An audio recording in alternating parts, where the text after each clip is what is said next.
Mənim 37 yaşım var. Valideynlərimin dediyinə görə mən onların həyatındakı ən uğursuz investisiyayam.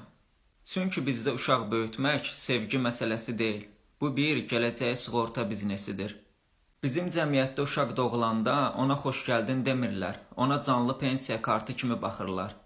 Valideynlər uşağa çəkdiyi xərci sevgi yox, investisiya hesab edir. Bağça pulu, məktəb ləvazimatları, repetitor, bunların hamısı gələcəkdə faizi ilə geri alınacaq kreditlərdir. Ən məşhur bəhanə uşağım olsun ki, qocalanda mənə bir stəkan su gətirən tapılsın. Təsəvvür edin, adam 20 il boyunca milyonlarla xərc çəkir, min əziyyətə qatlanır ki, ömrünün sonunda bir stəkan suyu sığortalasın. Bu bəşər tarixinin ən baha başa gələn çatdırılma xidmətidir. Pulunu versən, o suyu sənə gətirəcək minlərlə adam tapılar. Atam mənə baxanda elə bilir ki, bütün pullarını qumarda uduzub. Deyir ki, sənə tökdüyüm pullara qızıl alsaydım, indi heç olmasa dişlərimi düzəltdirərdim. Bizdə uşağı sevmirlər, uşağın verəcəyi xidməti sevirlər. Amma mən qərara gəlmişəm, heç vaxt övladım olmayacaq. Çünki mən kimisə afisiyant kimi yox, insan kimi böyütmək istəyirəm.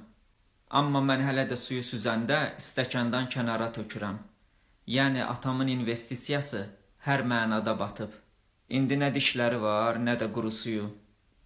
Görünür mən elə valideynlərimin ən böyük büdcə kəsiri olaraq qalacam.